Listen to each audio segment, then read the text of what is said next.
Alright, hello and welcome. In this video I cover UV resin and how to use it. I cover a couple of variations of it. I'll give you a sample workflow for electroforming with it, and I show you what different paints and glues kind of mix together with UV resin to get good results. Okay, so this is a product that we're going to be making in the video. It is a grapevine leaf, little tiny amethyst, and yeah, so I hope you enjoy.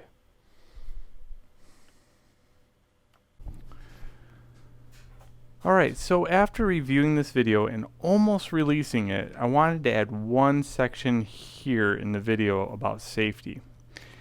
So in this video, before we get started with it, I use a UV resin, and UV resin's amazing. Only thing with UV resin, the faster it cures, the more toxic smoke it releases. Okay, so I do use a rather unneeded UV beast. Okay, you do not need this level of UVs. What's nice about it is I can cure it here, or I can cure it from almost 2 feet away. Okay, so if you do mimic or get this light, I do support it, but I'm going to show you something, especially with thin UV fluid. The thicker stuff doesn't do it as bad.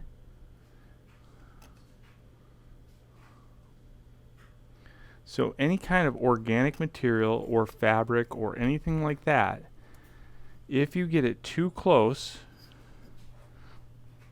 I'm stepping away this time.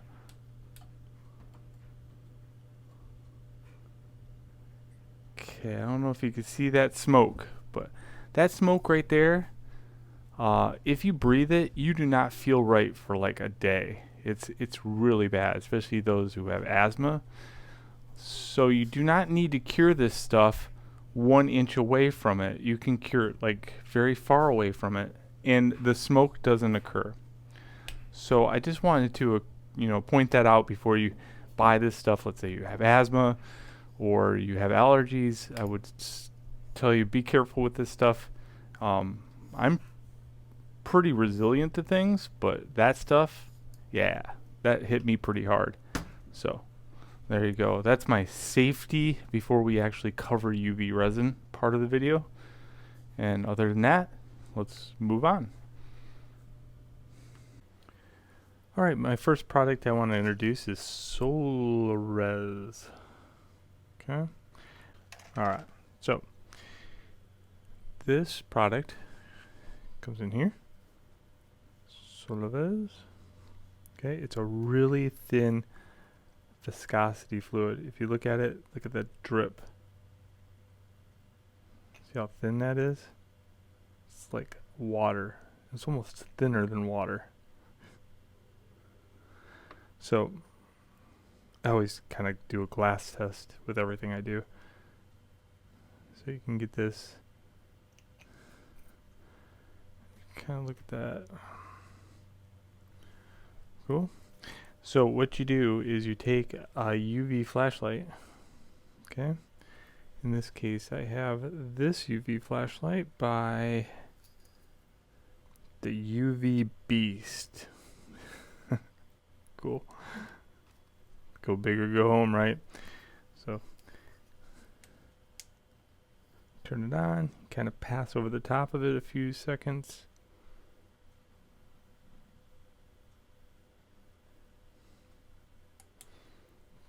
Bam, it's dry. So I got this little pick.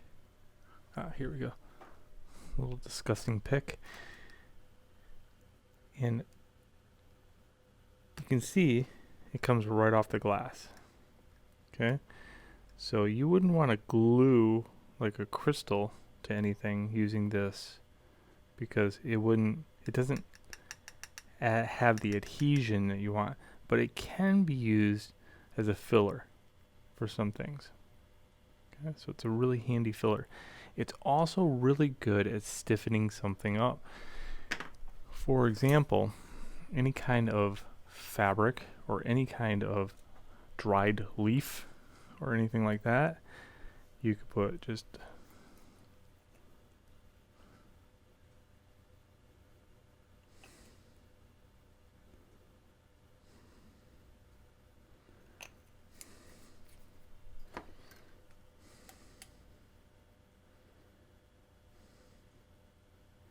bam, that's not fabric anymore. That's UV plastic. It does get hot. You can feel how hot that is. But that's with super glue too. So it's really good at strengthening up a piece of fabric or sealing it. It's completely waterproof right there in that area, and acid proof. So that's the thin stuff. Here is the thicker stuff. Okay, you can find this on Amazon. Same thing. Again, you should always do a glass test to get kind of understanding of what the media feels like and what the adhesion level is before you use it in any kind of composition work.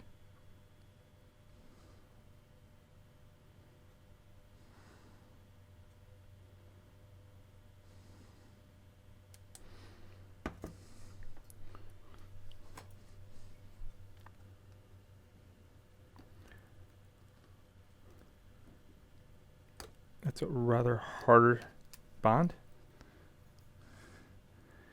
And when you feel it, it's got where this right here, this SOLAREZ, is very dry. This has a little bit of a tack to it. Okay, so those are my preferred UV resins, the thin stuff and the thick stuff. Now I'm going to show you again a way of testing this stuff, because I think that's what's really missed when it comes down to some of the composition work or some of the questions that I receive. Is it's not the fault, it's just maybe the testing. Okay, before you go building something really cool, you should always like test that stuff. So this is a silicone brush. Okay, you can see it like that. Okay, silicone. You can get this for clay work, and you can find these in your local, kind of craft store, right next to usually the epoxy clay. This one's rather dirty, so I just want to do that. So here's how you test this stuff. Okay. So the second phase in composition work is, like you would have a filler, and then you would have to coat it. This stuff is super cheap, by the way.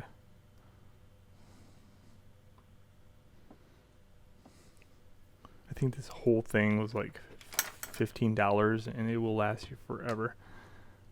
So just take a silicone brush, brush this stuff out on a piece of glass, get yourself some test squares.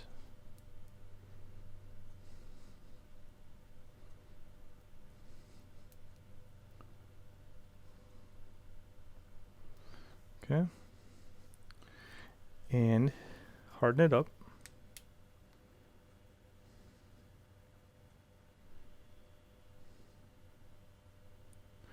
And the second phase would be what conductive paint works with what.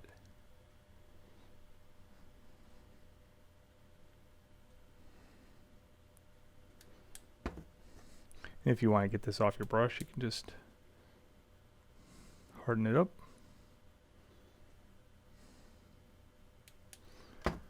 And it peels right off. So this is really good for getting, you can almost go like this and paint with this stuff, with this type of brush. Okay, so that's that brand resin. So what you would do now is you can harden it even more in the sun. But it's pretty hard. In fact, that could be another test. And then you take your favorite conductive paint, okay, and I use several variations. This is an India ink variation that I use for fine detail on plastics. I have an acetone one for organic. I have a Mod Podge graphite, which is good for bonding just about anything. It's one of my favorite actually. And then here's Safer Solution. Okay, it's a rather expensive paint, but it's really good for crystals that are crystal clear and you don't want to have a backside painted on them. So what you would do to test out is you paint right over the top of this UV area and just let it dry, and then you measure the conductivity of that area.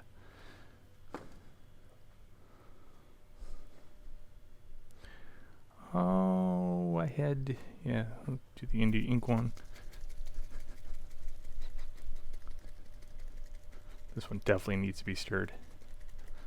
So this is 50% graphite, 50% in the ink.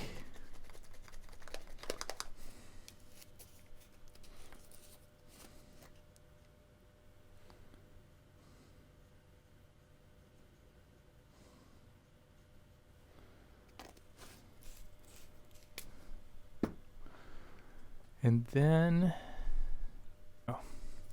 and then we have this. It's a really thick Mod Podge mix, and it has like little bits of gravel and all kinds of crazy pieces of glass and stuff like that mixed in with it for texture.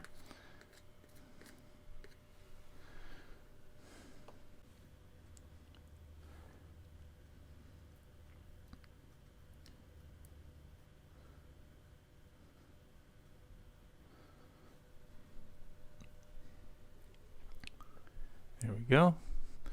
And it's whatever you have as far as like what do you want to test. Okay, so I'll just give those 3 a test for right now. See how it goes. Alright, so after you get done doing your test with the different variations of graphite paint that you might be using in your establishment, another good thing that you should do is test the following. One is the adhesion level when it comes down to different things that you might be mixing together.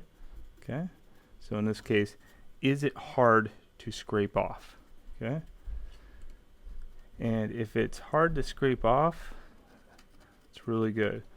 So every one of these is really difficult to scrape off. Good. Well, the other one, and sometimes this isn't as valid, but I do this when I add a new thing to my menu, and that is take a multimeter, turn it on ohms. Okay, this one's got, see the little horseshoe that's upside down, so I'll stick it on ohms, and then I'll just test the conductivity of this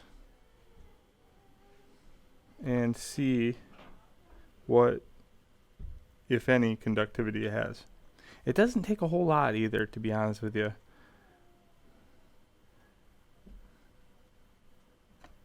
So as long as it's reading on the multimeter, it will work.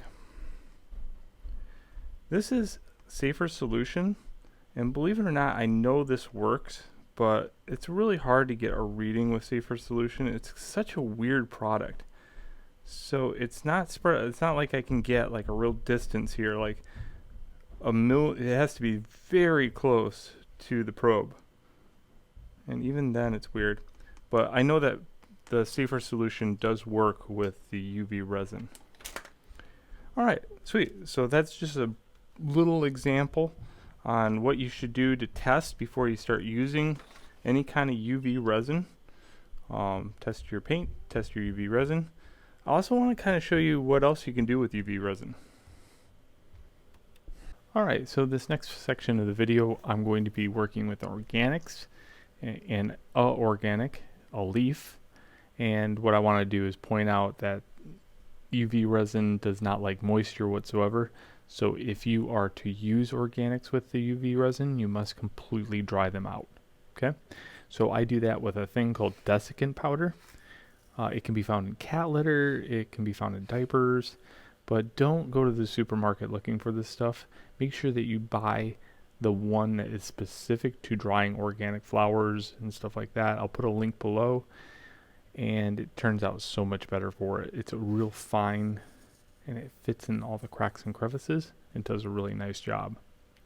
So I'll put a link below on where to get this, along with the spelling of the word. You just pick your organic and bury it, and then you wait. I put this out in the sun, and it takes like maybe 4 to 5 hours to be completely dry, and if you really want them to dry, maybe a day or two. Cool. So let's move on. So this one I'm going to coat in the UV fluid.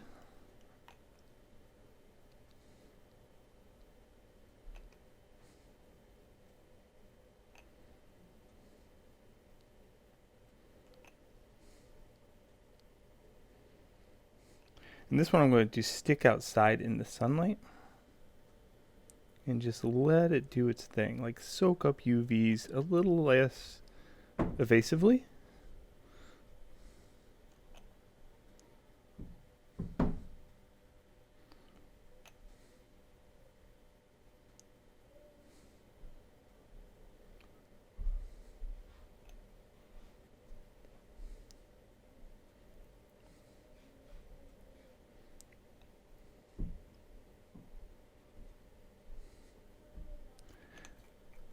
You can also use one of those nail lamps, but I like the natural approach to it a little bit better when it comes down to the leaf, because it's so paper thin and so brittle. Alright, so I'm going to go stick this in the sun. Now, if you suffer from being in an area that doesn't have sunlight, you can actually use the UV beast quite far away too.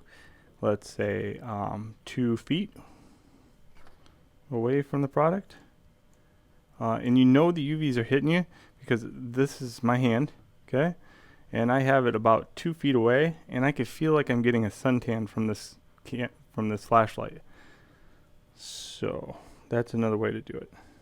If you live in an area, I would highly recommend the sun. But if you don't, the UV beast can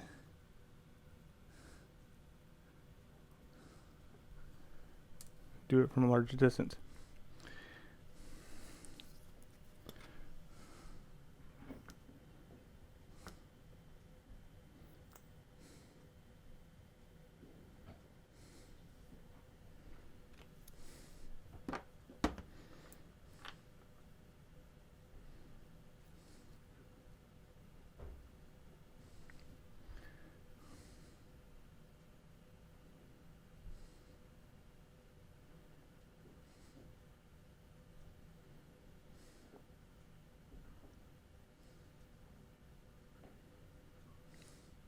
So you really need one layer of this cheaper resin.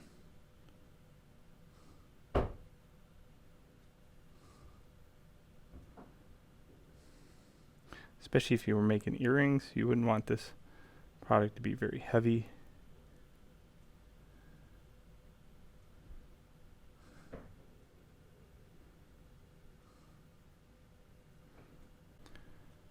Alright, there's the finished product. It's actually decently hard, and it's pretty sturdy. So now you just have to get a jumper ring onto it, and I don't know if at this point I would highly suggest, because this is where I would do the copper electroforming area, I would use the super glue and baking soda method for that, because it's a little stronger when it comes down to it.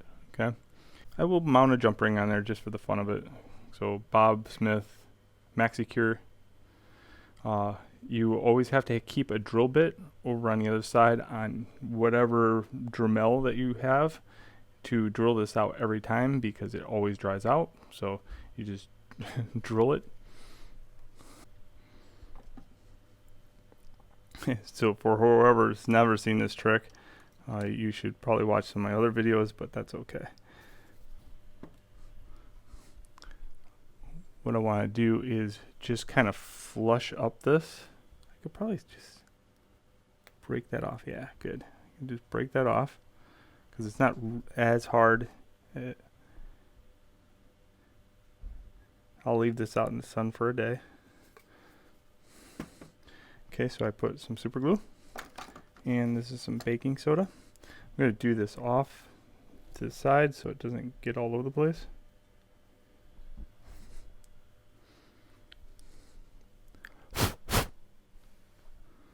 Okay, just like that.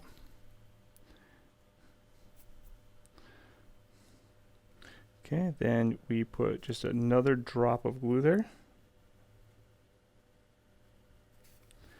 And then you put your jump ring.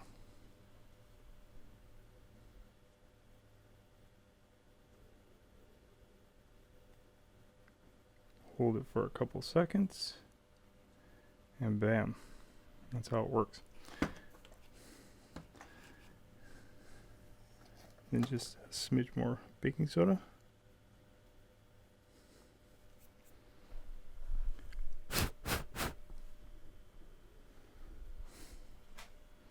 There we go.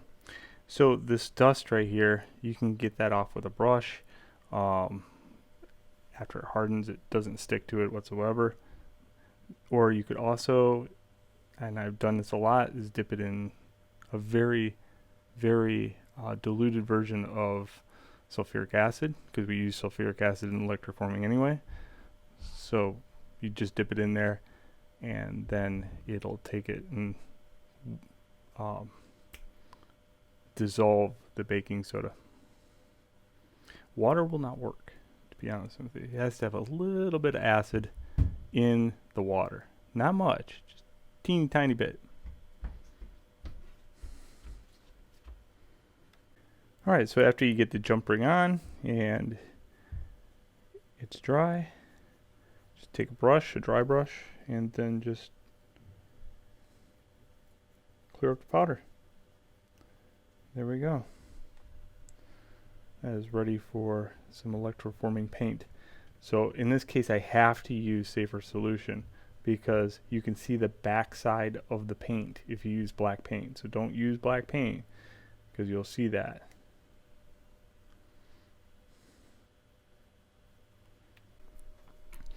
Found little tiny amethyst crystals that are about the size I want.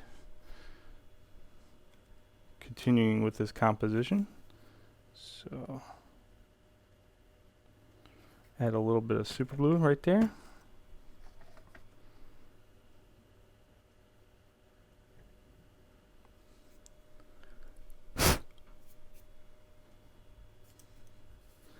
Another little drop of super glue on top of that.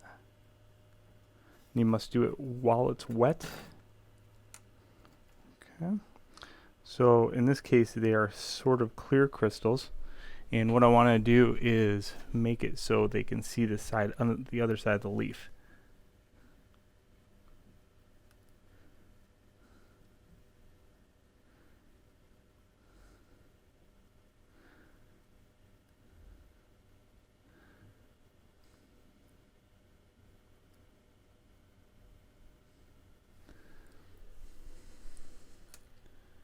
Push that back onto the video. There we go.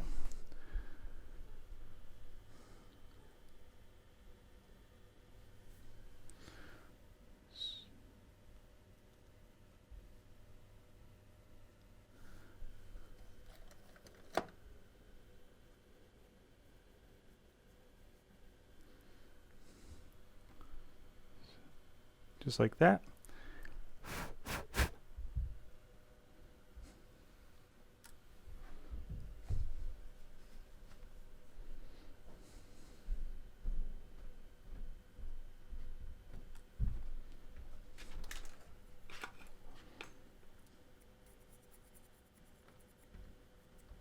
Again, so that's why I was talking about when this dries.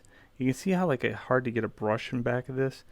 If it was dipped in a really low solution or a very weak solution of acid and water, it would get all the way back here and dissolve all that baking soda. Alright, so once you finish the composition, you have to use safer solution. It's got a translucency to it. So you can see on the back side here, I got that paint, and you can see the paint through the translucent leaf. So that's why you have to use this. And you just have to have enough to like hold the crystal in place. But yeah, there we go.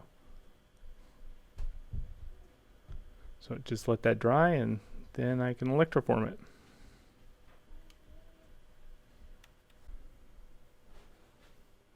Alright, so there we go, fresh out of the liquid.